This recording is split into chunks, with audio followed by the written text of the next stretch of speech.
कपोत और बहेलिये की कथा कहानी। महाशिवरात्रि की कहानी। प्राचीन काल में एक क्रूर और पापात्मा बहेलिया रहता था। हमेशा पक्षियों को मारने के नीच कर्म में वो तल्लीन रहता था और उस बहेलिया का रंग कौवे के समान काला था। उसकी आकृति ऐसी थी, इतनी भयानक कि सभी उससे घृणा करते थे। लाल लाल आंखों को देखकर तो बच्चे क्या, बड़े बुजुर्ग भी डर जाते थे। तो वह दुष्ट नित्य प्रातः ही उठकर वन में जीव हत्या के लिए निकल पड़ता और पेड़ की डाल में बैठे हुए पक्षियों को और छोटे मोटे पशुओं को अपने पैने बाणों से मार देता था। कभी भी यह क्रूर कर्म करते हुए वह धर्म अधर्म की चिंता करता ही नहीं था। चिड़ियों को मारकर बेचना और उससे जीविका अर्जित करना वह अपना परम धर्म समझता था। एक दिन की बात है कि वह पक्षियों की खोज में वन में फिर रहा था। फिरते फिरते उसे शाम हो गई और उसी समय जोर की आंधी उठी। आंधी का वेग इतना तेज था कि वृक्ष लड़खड़ा कर गिरने लगे और ऊपर बैठे पक्षी भी त्रस्त होकर नीचे गिरने लगे। तो आंधी के साथ ही आकाश में मेघों का भयानक गर्जन होने लगा। थोड़ी ही देर में चारों तरफ से बिजली चमकने लगी और मूसलाधार बारिश होने लगी। तो थोड़ी ही देर में चारों ओर पानी भर गया और तेज हवा के कारण कड़ाके की सर्दी हो गई। अब उससे बहेलिया का सारा शरीर कांपने लगा। घबराकर इधर उधर कोई आश्रय ढूंढने लगा, लेकिन उसे कहीं भी कोई सहारा दिखाई नहीं दिया। चारों ओर पानी ही पानी भरा था और उसके ऊपर तीव्र वायु सन्न सन्न करके बह रहा था। तो उस क्रूर बहेलिये को भी उस निर्जन वन में डर लगने लगा। कहीं छिपने का विचार करके आगे भागा वो। थोड़ी दूर जाने पर एक कबूतरी पेड़ की जड़ पर बैठी दिखाई दी। वह शीत के कारण कांप रही थी। तो बहेलिये ने तुरंत ही उस कबूतरी को पकड़ लिया और पिंजरे में बंद कर दिया। अपनी उस निस्सहाय अवस्था में भी उस कबूतरी को कष्ट देने में उसे तनिक भी संकोच नहीं हुआ और कबूतरी अपने पति और बच्चों को छोड़कर कहीं भोजन की तलाश में बाहर निकली थी। लेकिन क्रूर बहेलिये के चंगुल में फंसने के कारण वह दुखी होने लगी। पति और बच्चों को याद करके विलाप करती हुई बोली, हे क्रूर बहेलिये, मुझे छोड़ दो। देख, मेरी याद में मेरे पति और बच्चे दुखी होकर रोएंगे। मुझ निस्सहाय पर दया कर। बहेलिया ने कबूतरी की करुण पुकार पर तनिक भी ध्यान नहीं दिया और वह सीधा बढ़ता गया। कुछ दूर पर ही मेघ के समान नीला एक उसे वृक्ष दिखाई दिया। वह उस वृक्ष के नीचे रुक गया और वहीं पिंजड़ा रखकर आराम करने लगा। थोड़ी ही देर में आकाश से बादल हट गए, तारे दिखाई देने लगे। रात हो चुका था, हवा का वेग भी कम हो गया, लेकिन सर्दी फिर भी बहुत थी। तो बहेलिया उस डरावनी रात को अपने घर लौटने का साहस कर ही नहीं सका और वहीं वृक्ष के नीचे बैठ गया। सोते समय कहने लगा, हे वृक्षराज, तुम पर जो देवता रहते हैं, मैं उन्हीं की शरण में हूँ, वे मेरी रक्षा करें। यह कहकर बहेलिया पत्तों का बिछावन बिछाया और एक पत्थर पर सिर रखकर लेट गया। उसी वृक्ष पर पिंजड़े में बंद कबूतरी का पति कबूतर रहता था। जब काफी रात बीत जाने पर भी कबूतरी नहीं आई, बच्चे भूख के कारण बिलखने लगे, तो कबूतर ने दुखी होकर कहा, हाय, कैसी भयानक रात है, अभी तक मेरी प्रिया घर नहीं आई। न जाने वह इस समय कहाँ भटक रही होगी। हाय विधाता, कहीं उसके ऊपर कोई विपत्ति तो नहीं आ गई, क्योंकि प्रिया के बिना आज मेरा घर सुना दिख रहा है। अब गृहस्थ का घर पुत्र पौत्र पुत्र वधू और सेवकों के होने पर भी अपनी भार्या से हीन ही लगता है, खाली लगता है। तभी तो श्रेष्ठ व्यक्ति पत्नी से हीन घर को घर नहीं कहते। भार्या से हीन घर तो निर्जन वन की तरह लगता है और वह सदा चित्त यानी हृदय को पीड़ा ही पहुंचाता है। हाँ, यदि मेरी प्रिया लौटकर आज नहीं आएगी तो मैं भोर तक जीवित नहीं रह सकूंगा। हाय, वह कितनी अच्छी थी, मेरी भक्ति भाव से सेवा करती थी, मेरे दुख में दुखी होती थी और सुख में सुखी होती थी। वह व्यक्ति धन्य है जिसको ऐसी पतिव्रता भार्या यानी पत्नी प्राप्त होती है। हाय विधाता, अब क्या करूं?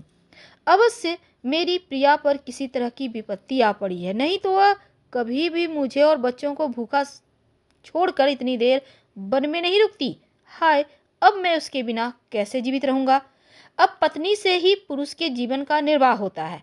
रोग पीड़ित दुखी व्यक्ति को पत्नी ही परम औषधि है, क्योंकि पत्नी के समान दूसरा कोई प्रिय होता ही नहीं। धार्मिक कृत्यों में भी पत्नी के बिना पुरुषों की पूजा स्वीकार नहीं होती या फिर अधूरी रहती है। तो जिसके घर में पतिव्रता प्रियवादिनी भार्या नहीं है, उसका घर छोड़कर कहीं चले जाना ही अच्छा है। हाय, अभी तक मेरी प्रिया नहीं आई। हे विधाता, अब मैं क्या करूं। मेरी प्रिया को मुझसे मिला दो विधाता, नहीं तो मैं इसी क्षण प्राण त्याग दूंगा। इस तरह कहते हुए कबूतर रोने लगा। उसकी सभी बातों को कबूतरी पिंजरे में बैठी हुई सुन रही थी। वह भी अपने पति को इस तरह अपने वियोग में दुखी देखकर रो पड़ी और कहने लगी, हे नाथ, जिस प्रिया को याद करके आप विलाप कर रहे हैं, वह मैं यहाँ इस बहेलिए के चंगुल में फंसी हुई हैं।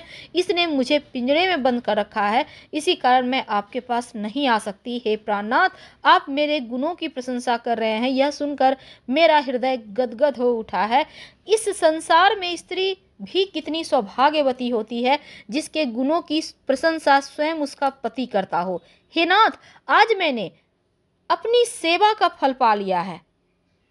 हे नाथ, आज मैंने अपनी सेवा का फल पा लिया है, इसलिए अब मुझे मृत्यु का तनिक भी भय नहीं है। लेकिन मैं आपके हित के लिए एक बात कहती हूँ, उसको ध्यानपूर्वक सुनिए।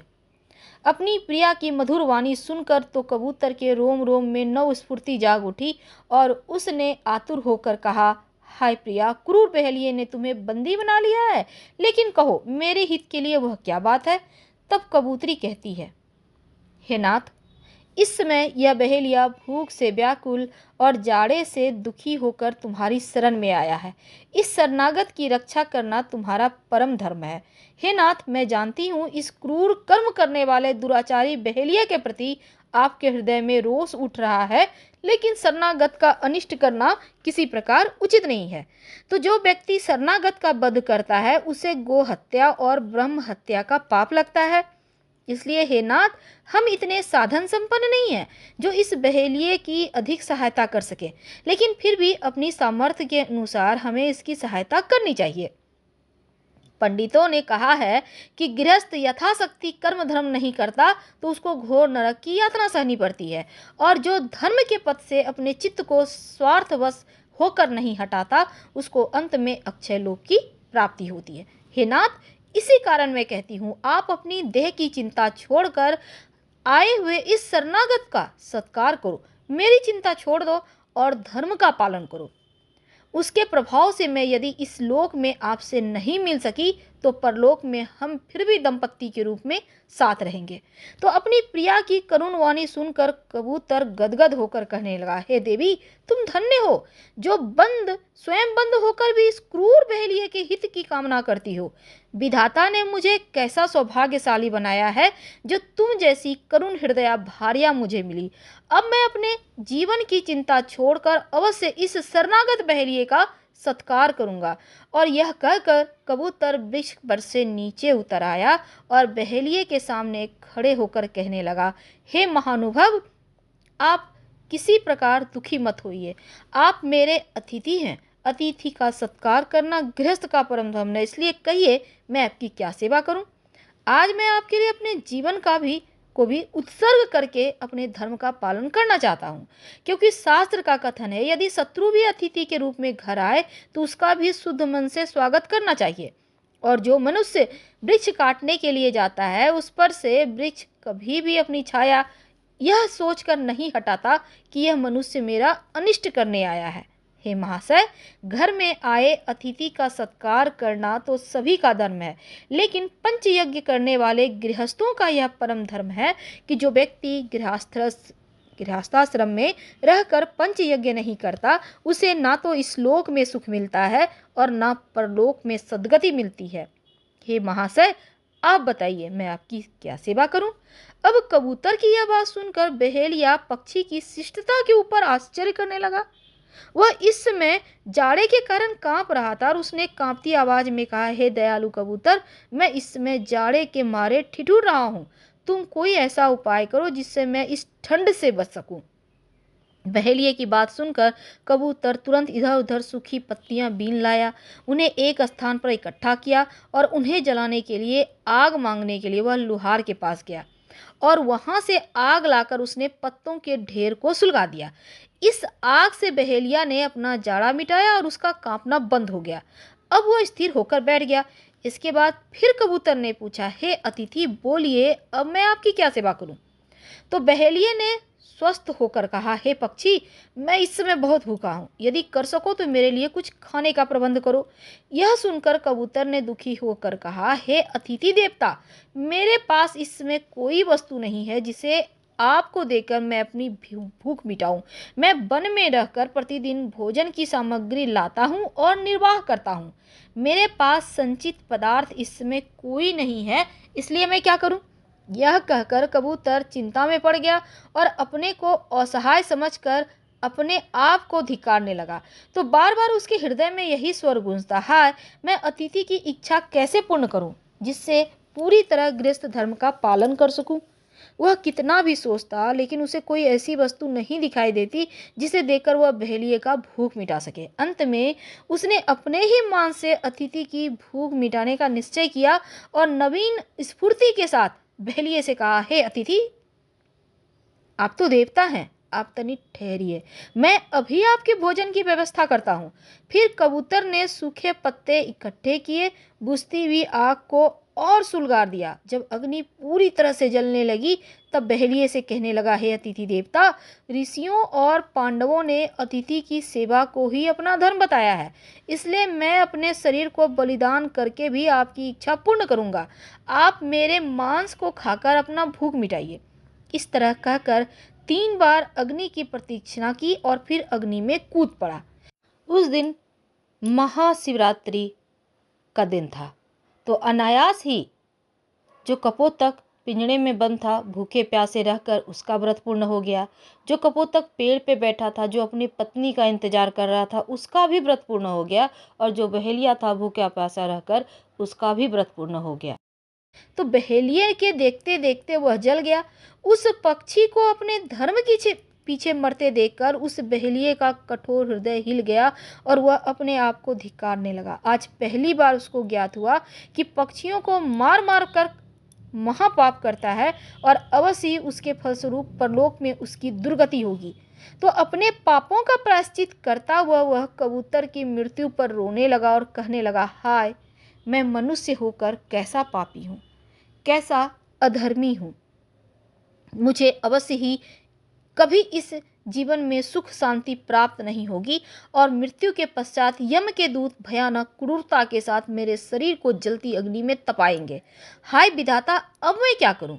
जब कबूतर ने मेरे लिए अपने प्राण त्याग कर दिए, तब मैं भी अपने इस पापी जीवन को नहीं रखना चाहता। मैं भी इसी अग्नि में जलकर अपने प्राण त्याग कर दूंगा। यह निश्चय करके वह बहेलिये ने कबूतरी को अपने पिंजड़े से निकाल दिया और उसी क्षण लग्गी, सलाका, पिंजड़ा आदि सभी सामानों को फेंक दिया। कबूतरी निकल कर अपने पति के लिए शोक करने लगी और रोते हुए कहने लगी, हे नाथ, आप चले गए, मुझे अनाथ विधवा बनाकर यहाँ छोड़ गए। अब इस संसार में मेरा क्या आधार है? विधवा स्त्री अनेक पुत्रों के होने पर भी दुखी रहती है। हे प्राणनाथ, आपके बिना मैं एक पल भी जीवित रहने की कामना नहीं करती। पिता, पुत्र, बंधु बांधव परिमित सुख देते हैं, स्त्री को अपरिमित सुख देने वाला पति के सिवा और कोई नहीं है। पति ही स्त्री का एकमात्र आधार है। इस तरह विलाप करती हुई कबूतरी भी बहेलिये के सामने ही जलती आग में कूद पड़ी और अपने पति के साथ जल गई। दूसरे ही क्षण बहेलिये ने आश्चर्यचकित होकर देखा कि कबूतर और कबूतरी दिव्य पुरुष और स्त्री के रूप में इंद्र के विमान में बैठकर स्वर्गलोक की ओर चले गए हैं। अब तो अपने पापी जीवन को और अधिक धिक्कारते हुए वह बहेलिया वहां से चल दिया और उसने सदगति प्राप्त करने के लिए तप करने का निश्चय किया। ईर्ष्या मोह को छोड़कर केवल वायु सेवन करते हुए वह पूर्ण संकल्प करके आगे बढ़ा और कुछ ही दूरी पर उसको एक सरोवर दिखाई दिया। वह सरोवर कमल फूलों से, अनेक प्रकार के पक्षियों से सुशोभित था और उपवास करते हुए बहेलिये ने लालच के बस में होकर उस सरोवर की ओर देखा तक नहीं और सीधा चलता ही चला गया। झाड़ियों से उसका शरीर पूरी तरह छिद गया था, लेकिन फिर भी उस बहेलिये ने उसकी तनिक भी परवाह नहीं की और रक्त उसके शरीर से बहने लगा, लेकिन वह अपने घावों को सहलाने के लिए भी किसी स्थान पर नहीं रुका। अपने पापों का प्रायश्चित करता हुआ वह आत्मग्लानि से भरे हुए हृदय को लेकर आगे बढ़ता ही जा रहा था। कुछ ही दूर उसे पशुओं की भयानक आवाज़ सुनाई देने लगी। ज्यों ही वह कुछ और आगे बढ़ा, उसने देखा कि दावाग्नि से वन के वृक्ष जल रहे हैं।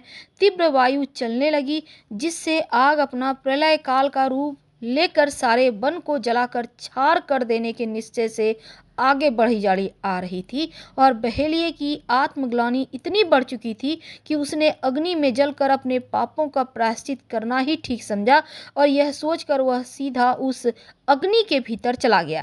क्षण भर में ही अग्नि की लाल लाल लपटें बहेलिये को निगल गई और उसका शरीर जलकर खत्म हो गया, भस्म हो गया, छार हो गया। उसी क्षण उसके जीवन के सारे पाप भी उस अग्नि में जल गए और वह पूरी तरह पापों से मुक्त होकर स्वर्गलोक को चला गया। इस तरह कबूतर को अतिथि धर्म का पालन करते हुए स्वर्ग गया, तो कबूतरी पतिव्रता धर्म का पालन करती हुई वह उनके साथ स्वर्ग गई और बहेलिया अपने पापों का प्रायश्चित करता हुआ अग्नि में जलकर स्वर्ग चला गया। फिलहाल आपसे विदा लेते हैं। कहानी अच्छी लगे तब जरूर चैनल को सब्सक्राइब करें, वीडियो को लाइक करें और अपनों से शेयर करें और कमेंट में हर हर महादेव जरूर लिखिएगा। धन्यवाद।